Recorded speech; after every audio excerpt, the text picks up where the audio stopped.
بسم الله الرحمن الرحيم. ياسين والقرآن الحكيم إنك لمن المرسلين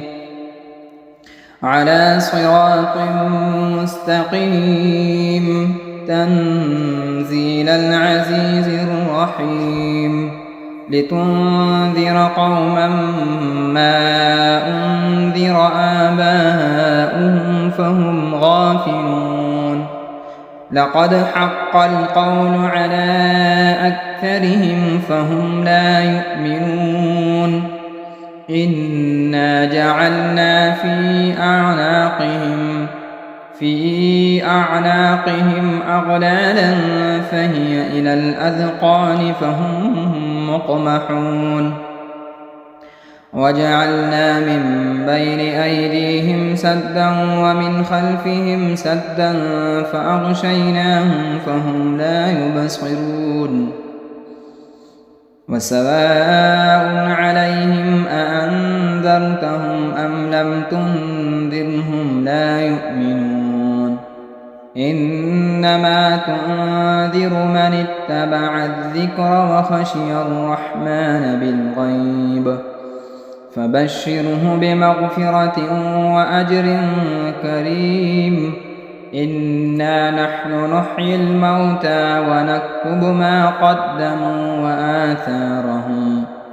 وكل شيء أحصيناه في إمام مبين واضرب لهم مثلا أصحاب القرية إذ جاءها المرسلون إذ أرسلنا إليهم 2 فكذبوهما فعززنا بثالث فقالوا إنا إليكم مرسلون قالوا ما أنتم إلا بشر مثلنا وما أنزل الرحمن من شيء إن أنتم إلا تكذبون قالوا ربنا يعلم إنا إليكم لمرسلون وما علينا إلا البلاغ المبين قالوا إنا تطيرنا بكم لئن لم تنتهوا لنرجمنكم وليمسنكم منا عذاب أليم قالوا طائركم معكم أئن ذكرتم بل أنتم قوم مسرفون وجاء من أقصى المدينة رجل يسعى قال يا قوم اتبعوا المرسلين اتبعوا من لا يسألكم أجرا وهم مهتدون وما لي لا أعبد الذي فطرني وإليه ترجعون أأتخذ من دونه آلهة إن يردني الرحمن بضر لا تغن عني شفاعتهم شيئا ولا ينقذون إني إذا لفي ضلال مبين إني آمنت بربكم فاسمعون قيل ادخل الجنة قال يا ليت قومي يعلمون بما غفر لي ربي وجعلني من المكرمين وما أنزلنا على قومه من بعده من جند من السماء وما كنا منزلين إن كانت إلا صيحة واحدة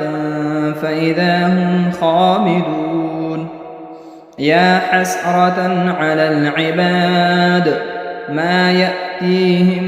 من رسول إلا كانوا به يستهزئون ألم يروا كم أهلكنا قبلهم من القرون أنهم إليهم لا يرجعون وإن كل لما جميع لدينا محضرون وآية لهم الأرض الميتة أحييناها وأخرجنا منها حبا فمنه يأكلون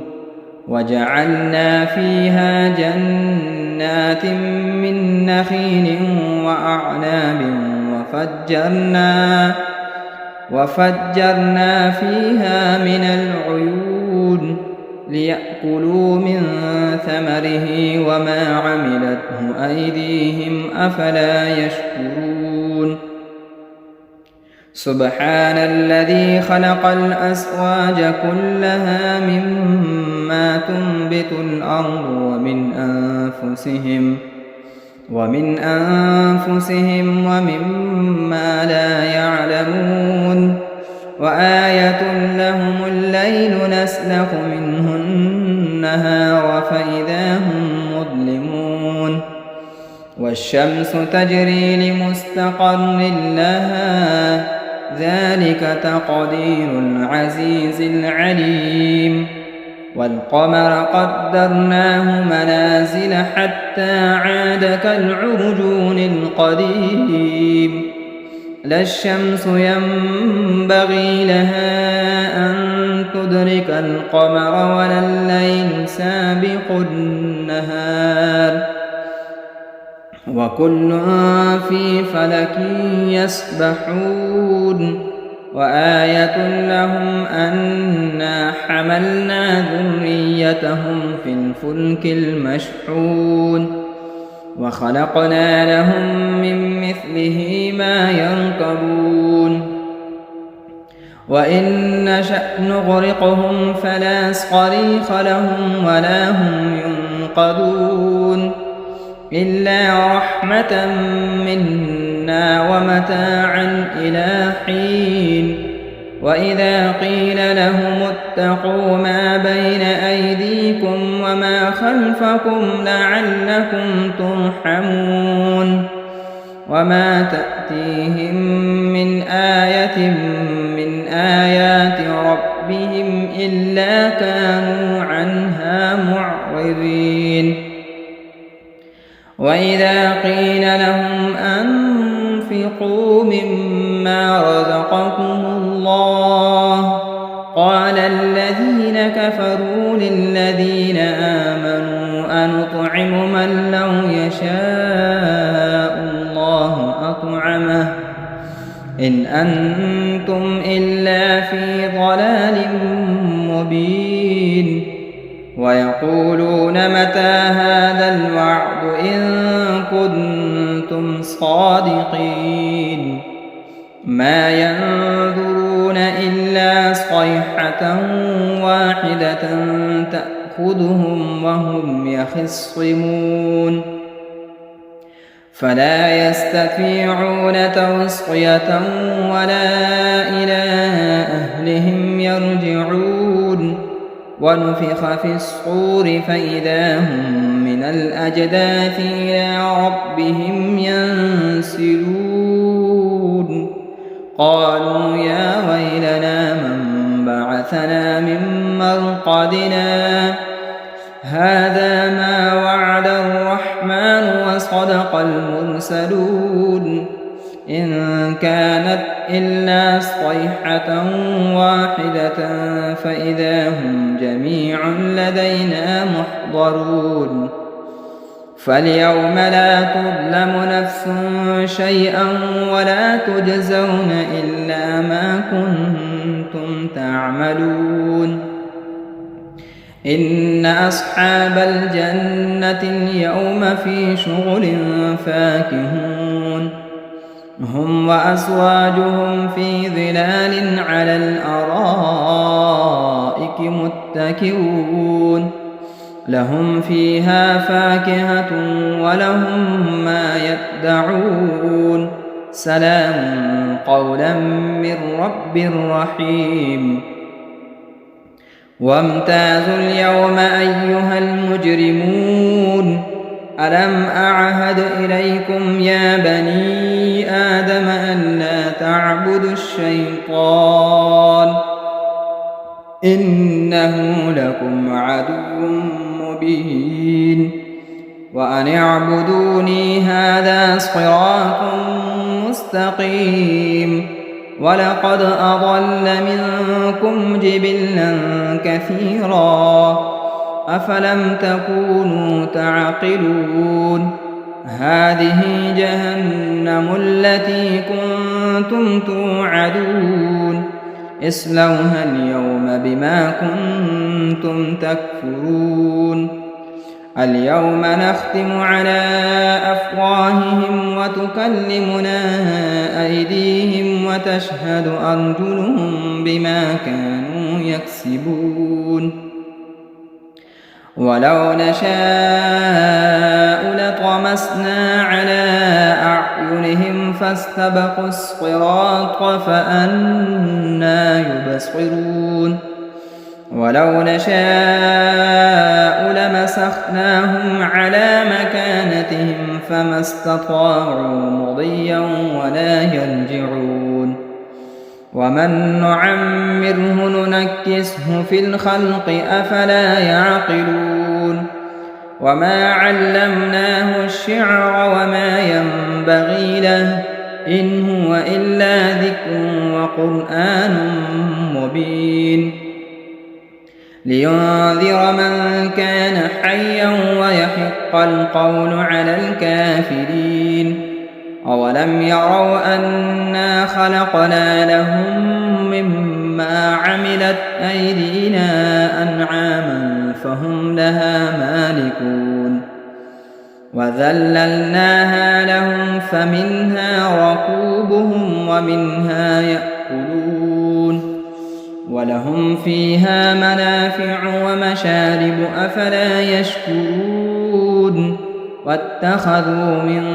دون الله آلهة لعلهم ينصرون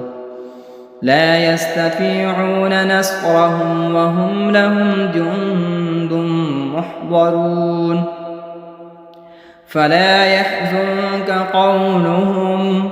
إنا نعلم ما يسرون وما يعلنون أولم ير الإنسان أنا خلقناه من نطفة فإذا هو خصيم مبين وضرب لنا مثلا ونسي خلقه قال من يحيي العظام وهي رميم قل يحييها الذي أنشأها أول مرة وهو بكل خلق عليم الذي جعل لكم من الشجر الأخضر نارا فإذا أنتم منه توقدون أوليس الذي خلق السماوات والأرض بقادر على أن يخلق مثلهم بلى وهو الخلاق العليم إنما أمره إذا أراد شيئا أن يقول له كن فيكون فسبحان الذي بيده ملكوت كل شيء وإليه ترجعون بسم الله الرحمن الرحيم الرحمن علم القرآن خلق الإنسان علمه البيان الشمس والقمر بحسبان والنجم والشجر يسجدان والسماء رفعها ووضع الميزان ألا تطغوا في الميزان وأقيموا الوزن بالقسط ولا تخسروا الميزان والأرض وضعها للأنام فيها فاكهة والنخل ذات الأكمام والحب ذو العصف والريحان فبأي آلاء ربكما تكذبان خلق الإنسان من صلصال كالفخار وخلق الجان من مارج من نار فبأي آلاء ربكما تكذبان رب المشرقين ورب المغربين فبأي آلاء ربكما تكذبان مرج البحرين يلتقيان بينهما برزخ لا يبغيان فبأي آلاء ربكما تكذبان يخرج منهما اللؤلؤ والمرجان فبأي آلاء ربكما تكذبان وله الجوار المنشآت في البحر كالأعلام فبأي آلاء ربكما تكذبان كل من عليها فان ويبقى وجه ربك ذو الجلال والإكرام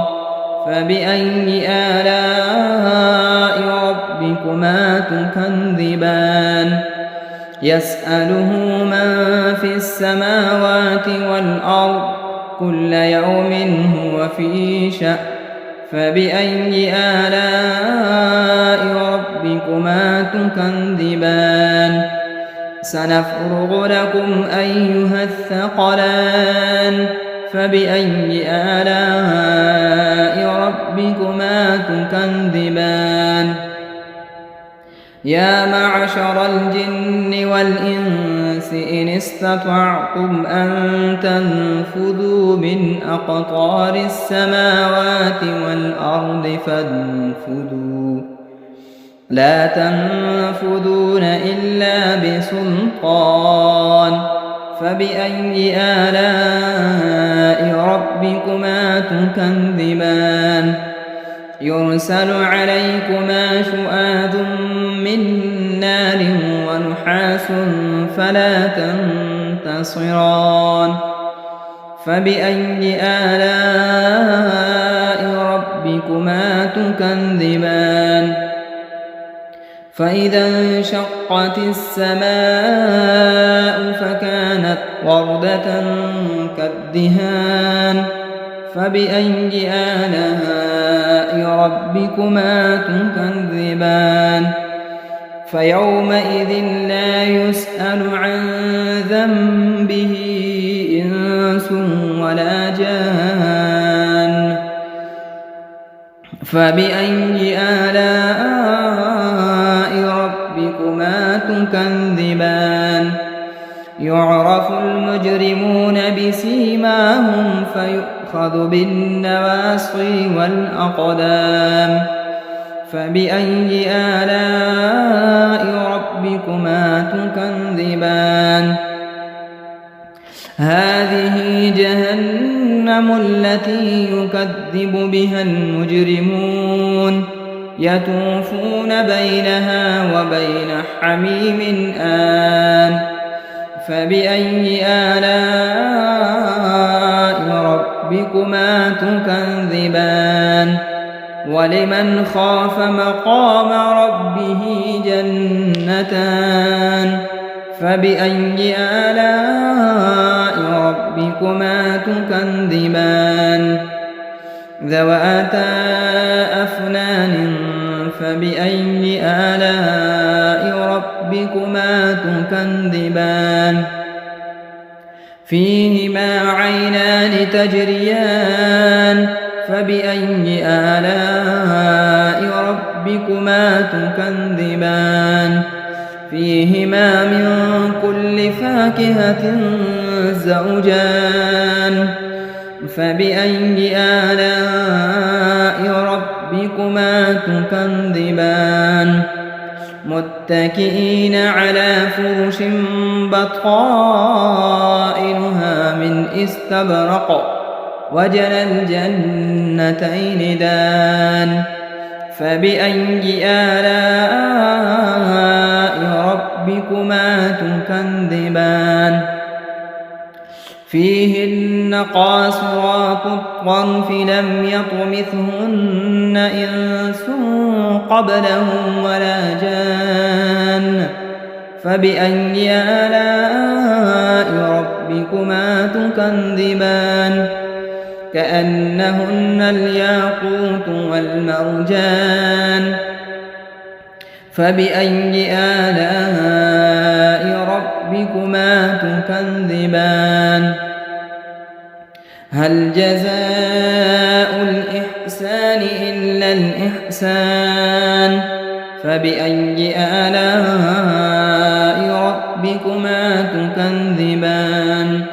ومن دونهما جنتان فبأي آلاء ربكما تكذبان مدهامتان فبأي آلاء ربكما تكذبان فيهما عينان نضاختان فبأي آلاء ربكما تكذبان فيهما فاكهة ونخل ورمان فبأي آلاء ربكما تكذبان فيهن خيرات حسان فبأي آلاء ربكما تكذبان حور مقصورات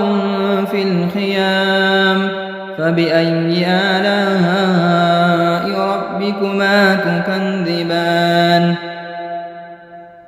لم يطمثهن إنس قبلهم ولا جان فبأي آلاء ربكما تكذبان متكئين على رفرف خضر وعبقري حسان فبأي آلاء ربكما تكذبان تبارك اسم ربك ذي الجلال والإكرام بسم الله الرحمن الرحيم إذا وقعت الواقعة ليس لوقعتها كاذبة خافضة رافعة إذا رجت الأرض رجا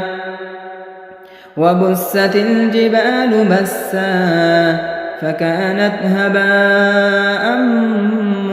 منبثا وكنتم أزواجا ثلاثا فأصحاب الميمنة ما أصحاب الميمنة وأصحاب المشأمة ما أصحاب المشأمة والسابقون السابقون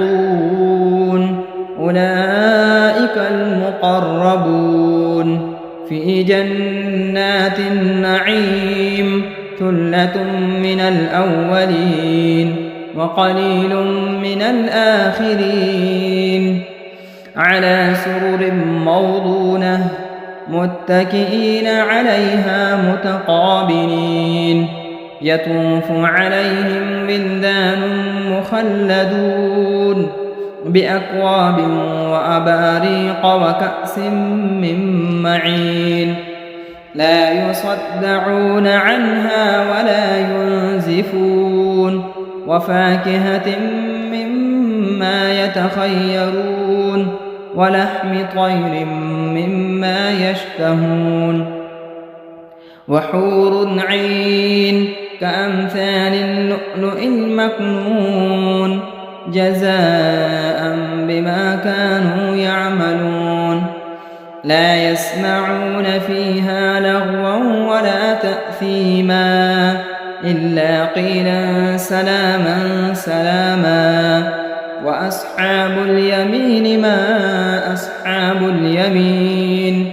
في سدر مخضود وطلح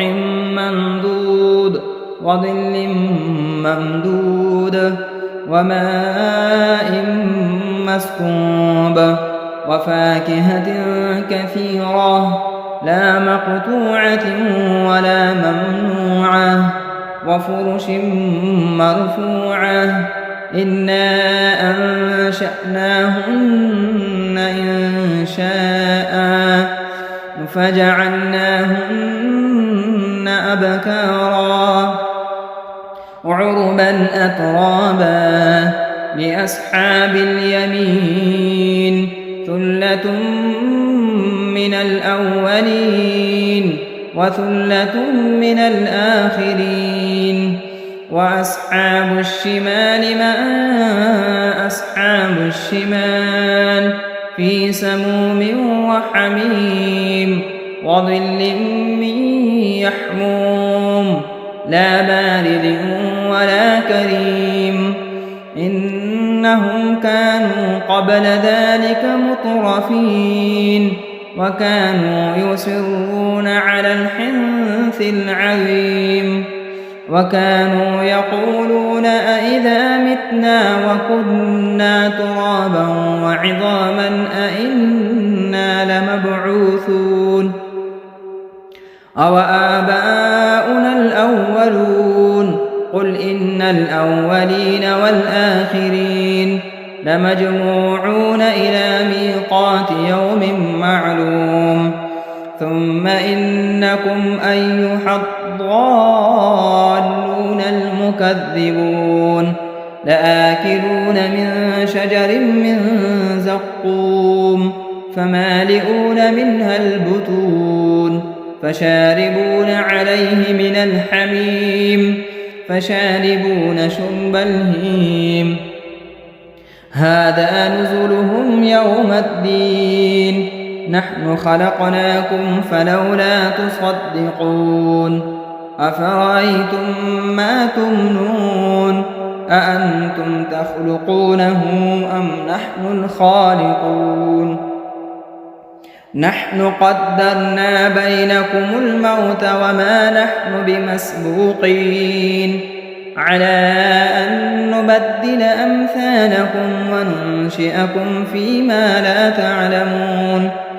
ولقد علمتم النشأة الأولى فلولا تذكرون أفرأيتم ما تحرثون أأنتم تزرعونه أم نحن الزارعون لو نشاء لجعلناه حطاما فظلتم تفكهون إنا لمغرمون بل نحن محرومون أفرأيتم الماء الذي تشربون أأنتم أنزلتموه من المزن أم نحن المنزلون لو نشاء جعلناه أجاجا فلولا تشكرون أفرأيتم النار التي تورون أأنتم أنشأتم شجرتها أم نحن المنشئون نحن جعلناها تذكرة ومتاعا للمقوين فسبح باسم ربك العظيم فلا أقسم بمواقع النجوم وإنه لقسم لو تعلمون عظيم إنه لقرآن كريم في كتاب مكنون لا يمسه إلا المطهرون تنزيل من رب العالمين أفبهذا الحديث أنتم مدهنون وتجعلون رزقكم أنكم تكذبون فلولا إذا بلغت الحلقوم وأنتم حينئذ تنظرون ونحن أقرب إليه منكم ولكن لا تبصرون فلولا إن كنتم غير مدينين ارجعونها إن كنتم صادقين فأما إن كان من المقربين فروح وريحان وجنة نعيم وأما إن كان من أصحاب اليمين فسلام لك من أصحاب اليمين وأما إن كان من المكذبين الضالين فنزل من حميم وتصلية جحيم إن هذا لهو حق اليقين فسبح باسم ربك العظيم بسم الله الرحمن الرحيم تبارك الذي بيده الملك وهو على كل شيء قدير الذي خلق الموت والحياة ليبلوكم أيكم أحسن عملا وهو العزيز الغفور الذي خلق 7 سماوات طباقا ما ترى في خلق الرحمن من تفاوت فارجع البصر هل ترى من فتور ثم ارجع البصر كرتين ينقلب إليك البصر خاسئا وهو حسير ولقد زينا السماء الدنيا بمصابيح وجعلناها رجوما للشياطين وأعتدنا لهم عذاب السعير وللذين كفروا بربهم عذاب جهنم وبئس المصير إذا ألقوا فيها سمعوا لها شهيقا وهي تفور تكاد تميز من الغيظ كلما ألقي فيها فوج سألهم خزنتها ألم يأتكم نذير قالوا بلى قد جاءنا نذير فكذبنا وقلنا ما نزل الله من شيء إن أنتم إلا في ضلال كبير وقالوا لو كنا نسمع أو نعقل ما كنا في أصحاب السعير فاعترفوا بذنبهم فسحقا لأصحاب السعير إن الذين يخشون ربهم بالغيب لهم مغفرة وأجر كبير وأسروا قولكم أو اجهروا به إنه عليم بذات الصدور ألا يعلم من خلق وهو اللطيف الخبير هو الذي جعل لكم الأرض ذلولا فامشوا في مناكبها وكلوا من رزقه وإليه النشور أأمنتم من في السماء أن يخسف بكم الأرض فإذا هي تمور أم أمنتم من في السماء أن يرسل عليكم حاصبا فستعلمون كيف نذير ولقد كذب الذين من قبلهم فكيف كان نكير أولم يروا إلى الطير فوقهم صافات ويقبض ما يمسكهن إلا الرحمن